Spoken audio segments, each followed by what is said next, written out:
Morning, this is your news today, streaming on 9 Now and YouTube, and we'll begin with breaking news out of Melbourne. Alleged Gangland boss Fadi Hadara has been shot in the driveway of a home in the city's inner west. Live to Isabella Stashkovsky in Altona.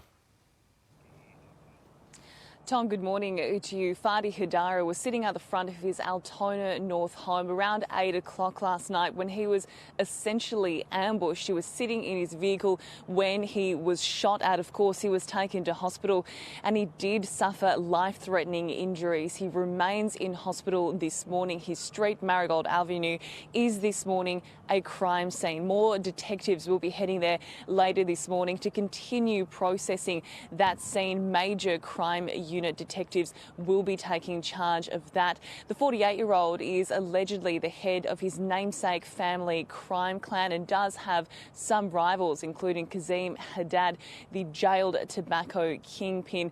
Certainly more to come of this developing story. Tom, major breaking news in Melbourne. All right, we'll speak to you shortly, Isa. Thank you. A majority of Australians are welcoming a fall in housing, but there's one policy area they believe still needs work. Live to Emily Saunders now in Canberra. Good morning, Sylvia. These new figures from Resolve Political Monitor for the 9 newspapers, they show nearly half of all respondents want house prices to keep falling. 21% say they should stay the same and 13% say they want to see prices rise again. Now, on voting intentions, Labor maintains its lead.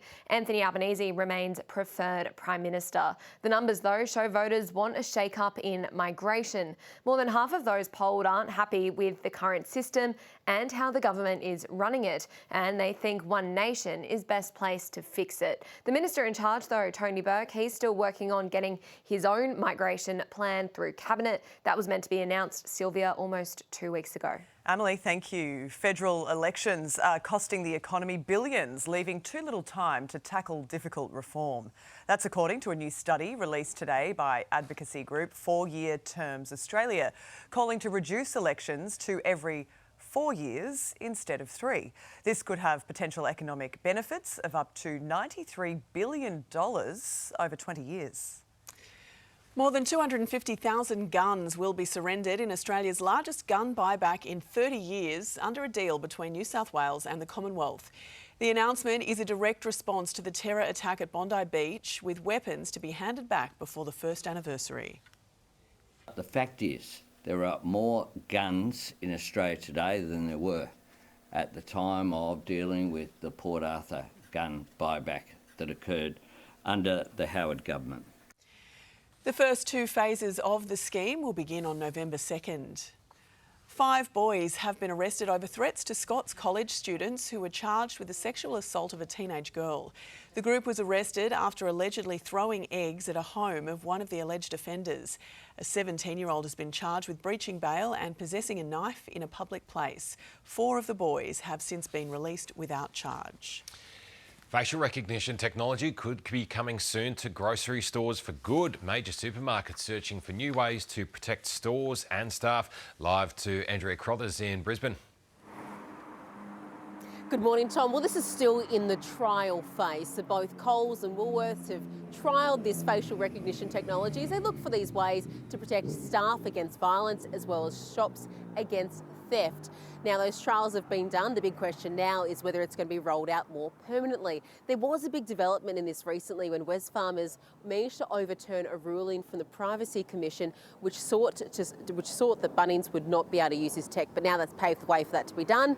Coles says that this has just been trialled and controlled and that it's no information against staff or customers has yet been used. But with both supermarkets looking at it very closely, you can imagine it is somewhere in the future to come. Tom. All right, Andrea, thank you.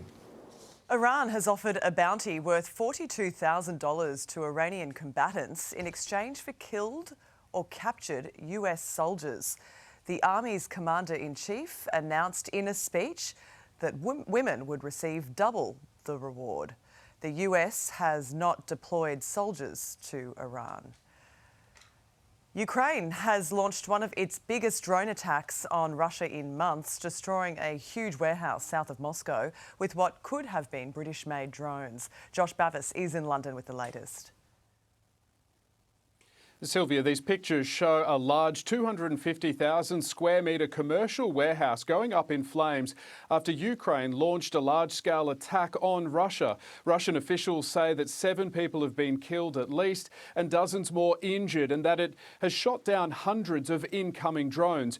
British media is reporting that drones used in this large-scale attack could have been produced by 2 companies that were made here in the UK, which would be the first time that British drones would be used to strike this far deep into Russia.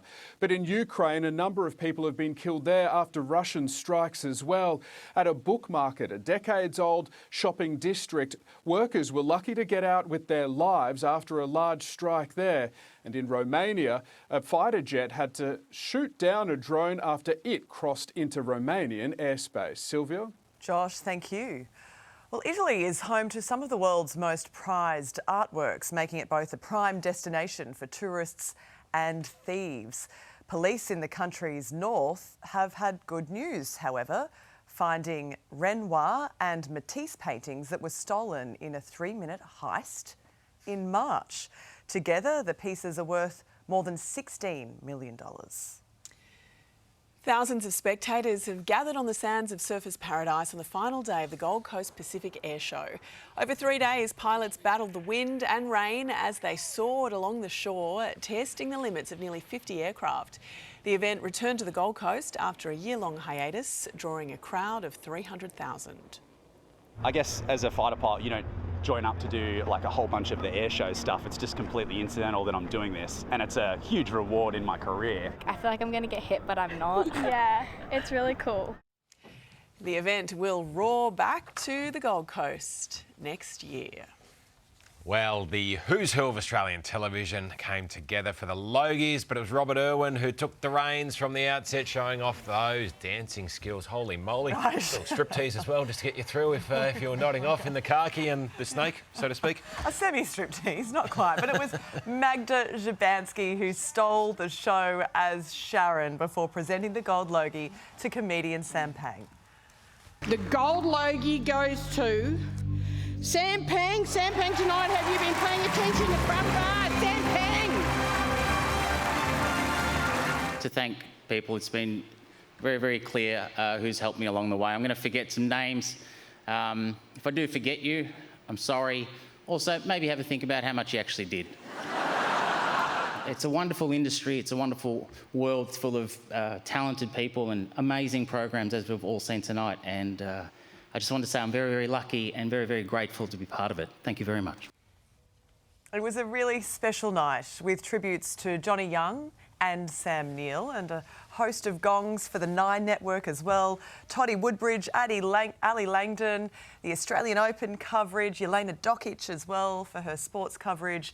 It was a great evening had by all. Sam Pang has confirmed he will in fact join us a little later as his night rolls on, I suspect. Yes, well, we're living on the edge because we've got Sam Pang and we've got Dave Hughes coming up later on as well. Yeah. So anything could happen. Well, he got roasted by the nicest guy in entertainment last night. When you cop a drive-by from Robert Irwin, you're really... you're in strife, aren't you? Things aren't looking up. We'll get his thoughts on that a little later. Let's take a look at the weather for you first, though, across the country. Showers lingering along the east coast today, with Brisbane heading for a top of 22 degrees and 19 in Sydney. Cooler conditions further south, with a foggy start on the cards for both Canberra and Melbourne.